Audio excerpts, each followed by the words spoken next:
Paradigma etika lingkungan. Paradigma etika lingkungan adalah konsep-konsep filosofis yang menggambarkan cara manusia bertindak dengan lingkungan dan memberikan nilai moral kepada interaksi tersebut. Yang kedua, definisi dan konsep etika lingkungan. Etika lingkungan adalah sebuah paradigma moralitas yang mempelajari hubungan antara manusia dan lingkungan hidup. Prinsip etika lingkungan yang pertama, ketergantungan spesies dan ekosistem. Yang kedua, keberlanjutan ekologis. Yang ketiga, tanggung jawab manusia. Yang keempat, kesesuaian manusia dan lingkungan. Yang kelima, hak untuk berpartisipasi. Yang keenam, menghormati nilai intrinsik. Ada 3 paradigma utama dalam etika lingkungan. Yang pertama, antroposentrisme, memusatkan perhatian pada kepentingan manusia, seringkali mengabaikan nilai intrinsik makhluk lain. Yang kedua, biosentrisme, mengkritik antroposentrisme dengan memperluas nilai moral kepada semua makhluk biotis. Yang ketiga, ekosentrisme, lebih lanjut memperluas cakupan moral untuk mencakup makhluk non-biotis, menekankan pentingnya keseimbangan ekosistem. Selanjutnya, implementasi etika lingkungan. Implementasi etika lingkungan dapat dimulai dengan mempromosikan praktik-praktik berkelanjutan, seperti mengurangi konsumsi sumber daya, mendukung energi bersih, daur ulang, dan berbelanja secara bertanggung jawab. Selain itu, mendorong kesadaran akan dampak tindakan manusia terhadap lingkungan juga sangat penting.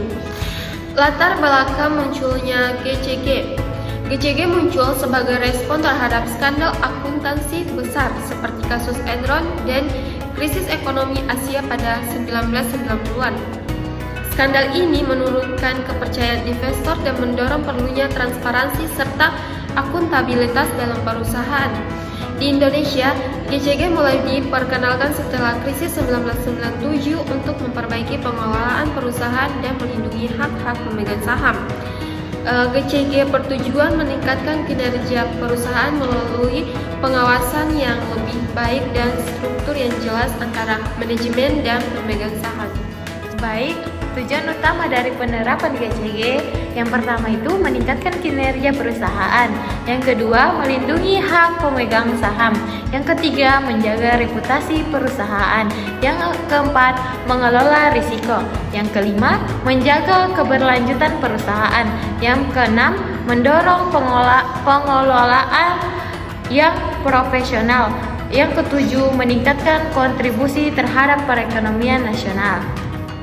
Baik, adapun faktor yang mendorong perkembangan GCG.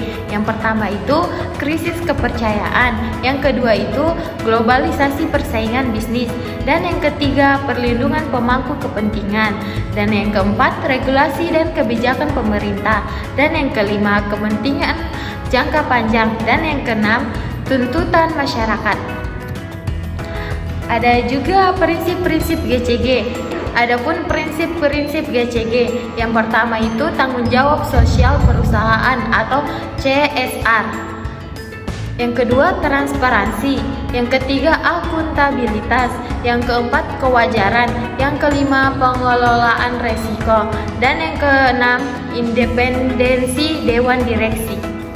Manfaat GCG ada 5. 1. Membantu membangun lingkungan kerja kondusif. 2.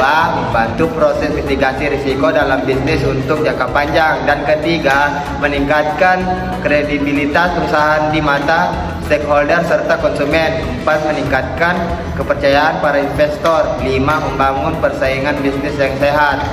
Apa itu GCG? GCG itu sistem yang mengatur dan mengawasi proses pengelolaan perusahaan untuk memastikan transparansi, akuntabilitas, dan tanggung jawab kepada semua pemangku kepentingan. GCG menurut para ahli, menurut Pak Rudin, GCG diartikan sebagai suatu sistem pengurusan dan pengawasan sebuah perusahaan yang mencakup luas cakupan tata kelola perusahaan dan meningkatkan isu tentang pentingnya komitmen dan kepemimpinan board dalam implementasi GCG. Adapun menurut Indra Surya, GCG terkait dengan pengambilan keputusan yang efektif dibangun melalui kultur organisasi, nilai-nilai, sistem, berbagai proses, kebijakan-kebijakan dan struktur organisasi yang bertujuan untuk mencapai bisnis yang menguntungkan, efisien dan efektif dalam mengelola risiko dan bertanggung jawab dengan memperhatikan kepentingan stakeholder.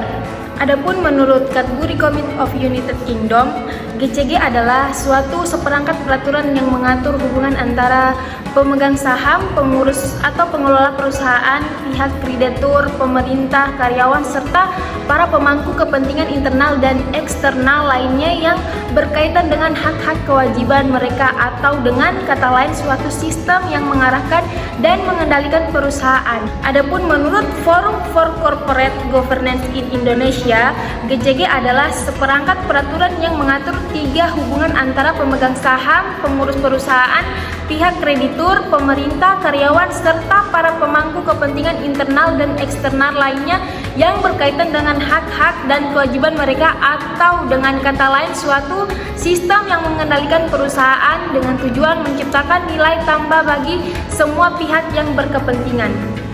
Organisasi for Economic Cooperation and Development mendefinisikan GCG sebagai sistem yang dipergunakan untuk mengarahkan dan mengendalikan kegiatan perusahaan, mengatur pembagian tugas hak dan kewajiban mereka para pemegang saham, dewan pengurus, para manajer, dan yang berkepentingan terhadap kehidupan perusahaan. Cara-cara menegakkan kode etik: membantu majelis kode etik di setiap instansi, menunjuk unit kerja yang menangani bidang kepegawaian untuk mengelola laporan dan pengaduan pelanggaran kode etik, mengirimkan berkas laporan dan mengadukan kepada pejabat yang berwenang, menugaskan majelis kode etik untuk menindaklanjuti laporan dan pengaduan, menjatuhkan putusan terhadap pegawai yang diduga melanggar kode etik dalam waktu 14 hari kerja. Cara untuk mempertahankan standar etika: 1. Ciptakan kepercayaan perusahaan. 2. Kembangkan kode etik. 3. Jalankan kode etik secara adil dan konsisten. 4. Lindungi hak perorangan. 5. Adakan pelatihan etik. 6. Lakukan audit etika secara periodik. Definisi kode etik. Kode etik merupakan tata cara atau aturan yang menjadi standar kegiatan anggota suatu profesi. Kode etik berfokus pada perilaku moral dan etis, dengan tujuan untuk memastikan bahwa anggota masyarakat atau profesi tertentu berperilaku dengan cara yang adil dan bertanggung jawab. Adapun jenis-jenis kode etik: pertama, kode etik profesi; kedua, kode etik bisnis; ketiga, kode etik organisasi; keempat, kode etik sosial.